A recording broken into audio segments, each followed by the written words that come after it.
est-ce que c'était plus facile à l'époque de pouvoir proposer quelque chose pour faire des documentaires ou des films qu'aujourd'hui? Parce que vous êtes encore à l'ONF d'une certaine manière. Vous y étiez lundi pour présenter. Oui, mais c'était du cinéma de nostalgie pour les... Est-ce qu'il y a quelqu'un qui était là lundi pour... Ah, il y a des gens qui étaient là. Ah ben Oui. dis donc, vous avez des fidèles. Oui, mais ce sont des femmes exceptionnelles. Ah. Il y en a quelques-unes qui se trouvent ici aujourd'hui. Bravo. Donc, c'est ça. Est-ce que c'était plus facile à l'époque d'aller chercher du financement que ce ne Ah, mais serait écoutez, aujourd'hui? non seulement c'était plus facile, mais ça n'a rien à voir. Quand je suis rentré, ma vie a changé après avoir rencontré les poètes, donc en rentrant, on s'est mis à quelques-uns pour fonder la revue Liberté. Alors, à la revue Liberté, il y avait là différentes personnes, dont un garçon, André Bello, qui travaillait à l'Office du film et qui, un soir, on est en réunion, dit on a besoin de quelqu'un pour traduire les films en anglais, est-ce que ça vous intéresse? Alors, il y a 7-8 poètes qui lèvent la main, évidemment, en disant moi, ça m'intéresse, parce qu'on cherchait du travail les uns les autres. On est tous allés passer un test. J'ai été choisi parce que j'en voulais pas. Dans le fond, j'en voulais pas parce qu'ils étaient à Ville-Saint-Laurent, Côte-de-Liède, au bout du monde. À un moment, il n'y avait pas l'ombre d'un restaurant ou d'un truc potable. Moi, je travaillais à rue Sherbrooke, où j'étais bien. J'avais comme camarade de travail André d'Allemagne, qui est devenu après ça plus ou moins connu dans le monde politique, qui était très drôle. Sa copine Lisiane Gagnon, etc. Bon, j'étais très bien, moi, où j'étais. Travailler à l'Office du film là-bas, ça ne me tentait pas. Mais on m'a fait une offre que je ne pouvais pas refuser, j'y suis allé. Et puis j'ai découvert que c'était formidable parce que cette maison, on pouvait tout faire avec les budgets sans solliciter quoi que ce soit. On n'avait pas besoin de chercher de budget. Ma première partie de travail, ça consistait à faire des documentaires. Salut Galarno, par exemple, est devenu Salut Galarno parce que lors d'un tournage de film à Saint-Henri dont j'ai fait le montage, et le commentaire, j'ai été poursuivi par des marchands de Saint-Henri pour $1 million pour diffamation. Et ça tombait bien parce que l'avocat Blais, Roland, je pense qu'il s'appelait, habitait à côté de chez moi. Et on s'est entendu pour que ça aille pas trop loin, cette histoire-là, mais quand même. Donc, il y a des garçons de Saint-Henri qui sont venus me voir en me disant on va vous défendre, M. Godbout. En fait, M. Godbout, ils avaient mon âge. Et puis j'ai découvert qu'il y avait une espèce de personnage, Maurice Nadeau, qui jouait aux cartes rue Saint-Laurent, qui gagnait sa vie en gagnant aux cartes, et qui lisait. Il lisait autant que moi. Alors je me suis mis à lui donner des livres à lire, et puis je lui apportais ça une fois par mois dans une taverne, où là on prenait un verre ensemble, 2 verres, 3 verres, 4 verres, et puis je l'écoutais parler, c'était extraordinaire. Il avait un sens de l'humour fabuleux, qui m'a inspiré beaucoup pour Salut Galarno. Et d'ailleurs, c'est grâce à lui que j'ai fait un autre film qui est devenu un film culte, même si ça a l'air un peu niaiseux de le dire, mais ça s'appelle X13. Et ce film culte est une comédie musicale à partir de petits romans québécois écrits par M. Sorel pendant la guerre et après la guerre, qui coûtaient 10 sous et que les gens s'échangeaient. Ces petits romans-là, je les ai découverts dans la librairie que j'avais ouvert pour Maurice Nadeau, parce qu'à un moment donné, je trouvais ça niaiseux qu'il gagne sa vie, lui qui lisait et qui gagnait sa vie à jouer aux cartes. Alors je lui avais demandé ce qu'il voulait faire, il m'avait dit j'aimerais ça être libraire de librairie usagée. J'avais loué un truc sur Notre-Dame et un petit local. J'ai fait le tour de tous mes amis critiques. Je suis parti avec plein de livres ramassés dans ma voiture. J'ai mis ça là. Et il faisait des échanges. Parmi les échanges, il y a eu tout à coup une collection d'X13. Alors j'ai dit, écoute Maurice, si tu veux, là, je pars avec ça quand même.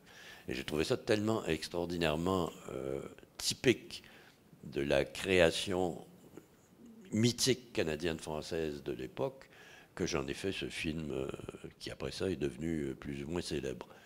Donc tout était relié, mais les premières, je leur ai dit hier à l'Office du film, les premiers longs métrages que j'ai faits, c'était des exercices de style. Et ça n'était que ça. Et j'ai découvert les vertus du cinéma documentaire en 1975 avec un premier film que j'ai réalisé avec Daniel Pinard qui s'appelait « Aimez-vous les chiens ». Daniel avait une documentation incroyable sur la façon dont on traite les chiens, de la façon dont on les utilise, etc., etc. Donc on a fait un film d'1 heure là-dessus ensemble. Et par la suite, j'ai fait un film sur mon camarade Hubert Aquin qui venait de se suicider et qui était en train de devenir une espèce de modèle pour les jeunes écrivains qui disaient dans le fond la seule no future, il faut se suicider. Je dis wow. Voyons voir, Hubert n'était pas sain d'esprit quand il s'est suicidé, c'était un maniaco-dépressif, et il y a des moments où bon, c'est pas normal de se suicider. Alors j'ai fait ce film, et de film en film, j'ai appris comment maîtriser le documentaire, et je dirais que ça n'est que à l'âge de 50 ans à peu près, que j'ai commencé à faire des documentaires plus personnels. Parce qu'au début, je me disais, ben, c'est pas moi qui paye, c'est les taxes des gens, c'est la société qui paye. Il n'y a pas de raison que je dise des choses grâce au documentaire personnel. Et puis à un moment, je me suis rendu compte que les gens, c'est ce qu'ils voulaient. C'est que je dise dans des films ce que j'avais à dire, d'après les réactions. Donc j'ai commencé à faire des films plus conséquents, documentaires, comme celui sur Adélard Godbout, mais aussi le sort de l'Amérique, des documentaires historico-politiques. Est-ce qu'on vous imposait des sujets ou étiez-vous... Jamais. Jamais. Jamais. Parce que j'ai regardé un petit peu ce que vous aviez fait. J'avais divisé ça en 3. On sent que vous aimez la littérature, c'est sûr, parce que vous venez de nommer Hubert Aquin, mais il y a eu aussi Anne Hébert, Will James et d'autres. Il y a les arts visuels. Vous avez fait de très beaux films aussi sur, vous disiez tout à l'heure, Bordua, mais aussi Tonnancour et d'autres.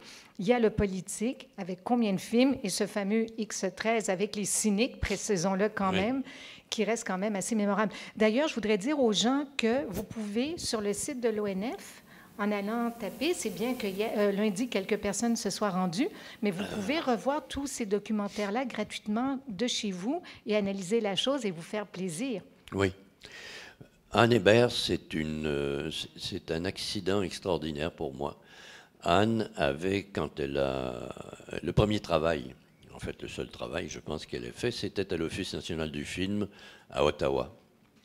Et puis, elle a écrit Les Chambres de bois qu'elle a publié, elle est partie en France. Elle est revenue à Montréal en 61, à peu près, en 1961. Elle est venue visiter à l'Office du film ses anciens camarades de travail. Quand j'ai appris, ayant lu Les Chambres de bois, quand j'ai appris qu'Anne était dans l'édifice, je l'ai kidnappée. Et je suis parti avec elle à la cafétéria. Je lui ai parlé pendant 2 heures en lui demandant comment elle avait procédé, à la fois pour écrire son livre, mais aussi pour le faire publier au Seuil, etc.